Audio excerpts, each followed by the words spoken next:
The story begins with Greta Evans, a young American woman who travels to a remote village in the English countryside.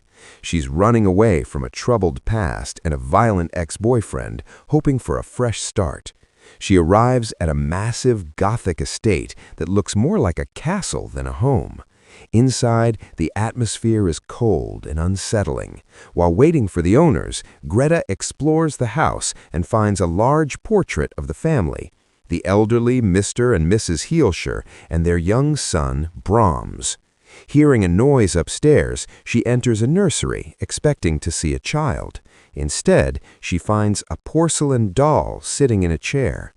Just then, she meets Malcolm, the local grocery delivery man. He's charismatic, but when Greta asks about the son, his demeanor changes. He clearly knows something he isn't telling her.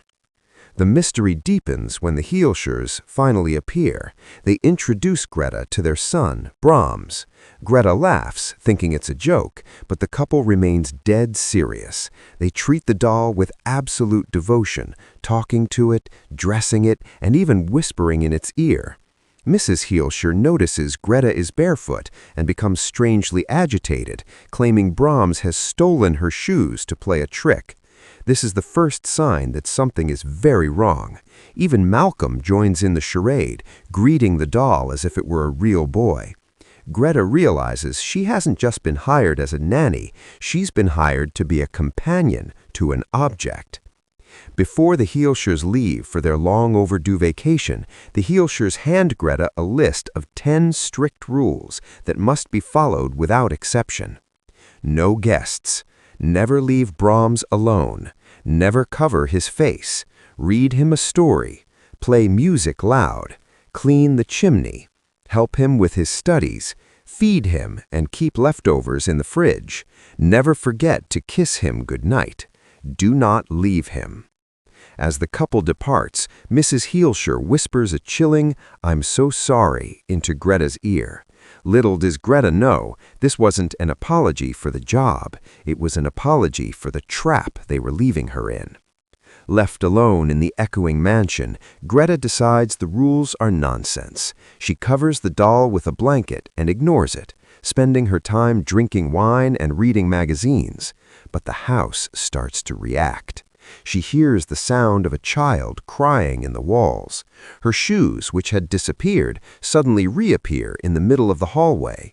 One night, while she's in the shower, her clothes and jewelry vanish. Forced to investigate the attic while wrapped in a towel, the door mysteriously locks, trapping her inside all night. When she finally gets out, she finds her clothes neatly folded on the bed. The doll has moved from where she left it. Greta begins to wonder, is the doll possessed by the spirit of the real Brahms? Malcolm returns and shares the dark history of the Heelshire family.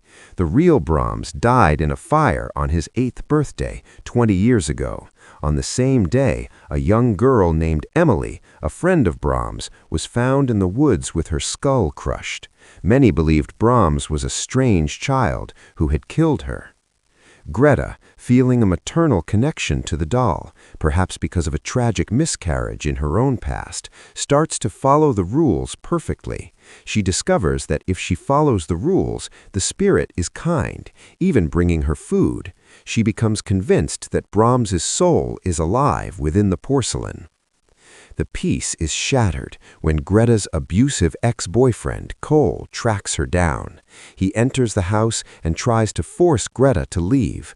When Greta refuses, Cole becomes violent. In a fit of rage, he grabs the porcelain doll and smashes it against the floor, shattering its head into pieces. The house goes silent for a second. Then a deafening roar comes from behind the walls. A mirror explodes, and a tall, masked man crawls out of the masonry. This is the real Brahms. He never died in the fire. He has been living inside the walls of the house for 20 years, being fed and cared for by his parents through the doll facade. The Heelshires didn't go on vacation. They committed suicide because they could no longer handle their son's madness and wanted Greta to take their place as their captive caretaker. Brahms kills Cole instantly and turns his sights on Greta and Malcolm. The mansion becomes a death trap as Brahms uses the secret passages to appear anywhere at any time. After a frantic chase, Greta manages to get the upper hand by using the rules against him. She uses her nanny voice and commands Brahms to go to bed. The man-child, conditioned by years of routine, obeys. As she tucks him in, he demands his goodnight kiss.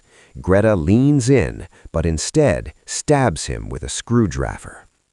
Greta and Malcolm manage to escape the estate, driving away into the mist. But in the final, chilling frame, we see a pair of hands, Brahms's hands, painstakingly gluing the pieces of the porcelain doll back together. He is still there, and he is waiting.